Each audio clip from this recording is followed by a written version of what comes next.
Hello guys, for a new gym workout, and today this is a very important session because since as you've seen I've kind of hurt my back at the last gym workout.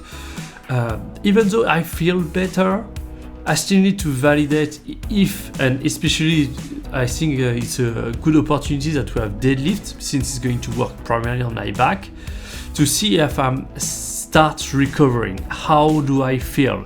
Because this is very important for the next week, where we will have a lot of very important benchmark. We have 116 club speed to do, and so I really need to see if I can actually pull it off, or if I just need to take a full week off. So honestly, that didn't feel that bad. Especially because after the session of yesterday, where I've eaten a lot of not necessarily a lot of ball, but with low intensity and so on, just to get loosen a little bit my back. The back feel a lot better. I still have a little bit of stiffness, a little bit of discomfort, but what I was really happy about this warm up is until now everything feels great. And until this bar, honestly everything is pretty easy. So I wasn't really worried about that. This is where the real work starts. And I didn't really know what to expect. So I went on, put on the strap, and lift. So expect of just having kind of the left side lifting slower than the right, because probably the tightness and the fact there's some imbalance going on. Other than that, the bar lift very easily. I was really happy about that. So I went on with this 160, feel confident that okay, maybe it's less worse than I thought initially, and maybe my back is already starting recovering.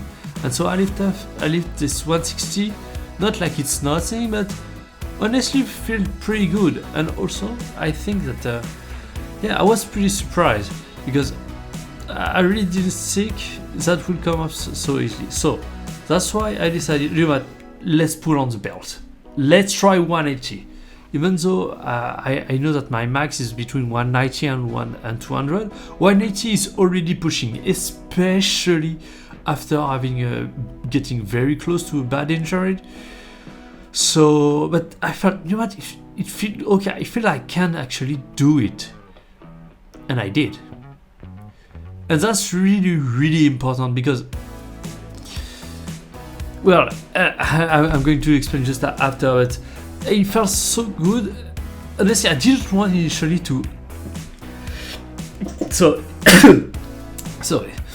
I didn't want initially to go for 190, but I figured, maybe I can do it. And what is really important to me is that get ready for next week. And the problem is why my muscle getting tight around my spine is kind of shut down in terms of strength. And then if next week I need that strength to reach 116, I need to reactivate everything. And so that's why I thought, okay, maybe I need to do it. And actually it went well. Honestly, I was really scary.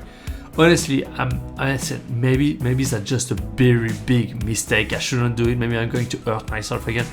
But I felt it seems I can actually do it. So I went on and I did it. So I'm pretty proud of that. And as I said, this allowed me to reactivate all the muscle that I've kind of shut down because of the injury, and prepare me for what is coming next week, and which is very important, because I will not be able to reach 160 club speed average for each session if my muscle are shut down. So I need to reactivate them. I need to get back to my full potential, even though I've kind of got close to an injury. So yeah, I'm really happy that first, I didn't hurt myself doing that 190, that's for sure, and that it went somewhat okay.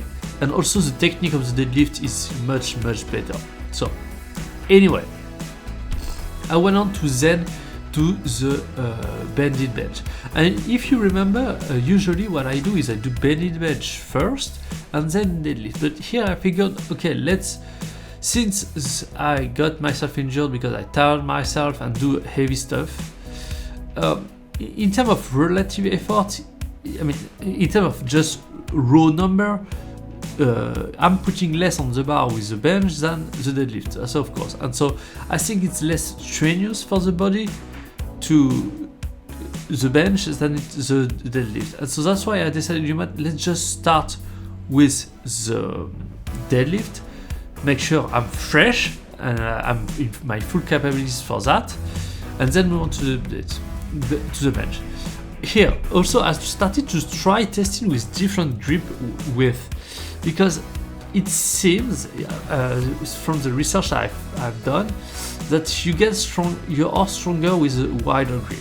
And until now, you see here that is pretty much my normal grip, because it didn't really feel strong when I tested the wide grip.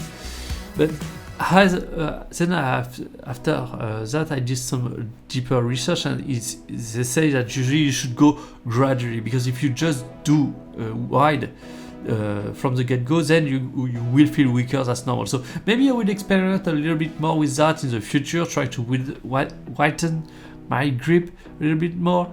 And so here I went on to 150 and I did 2 reps. Honestly, I wasn't expecting to be able to do 2 reps. And so I went on to this 160, really I'm a little bit confident that yeah, I can actually do it. And for some reason I couldn't. So I think there is really this idea, because until now, as I said, I was able to do the 160, but I was doing it kind of at the beginning of the session and after I was doing the deadlift, where here is probably when I'm thinking the lift that I'm doing, the second lift of the day is already going to suffer from the first one, and that's, I think, is what's going on here. So it doesn't mean that I don't really have the 160. It's just I don't have it if I do something heavy first. Anyway, so here that was just the end of the session, because I found that this exercise is really good on the hips, because I kind of had a lot of kind of stiffness feeling around my hips. And so last week I started doing that and it felt very great. The stiffness was gone, and so I decided, well, maybe I should do that more often. And I think even in the future I'm going to be added kind of the rotator cuff. Anyway, thanks you for watching, and I'll see you tomorrow for a weekly recap. Bye bye.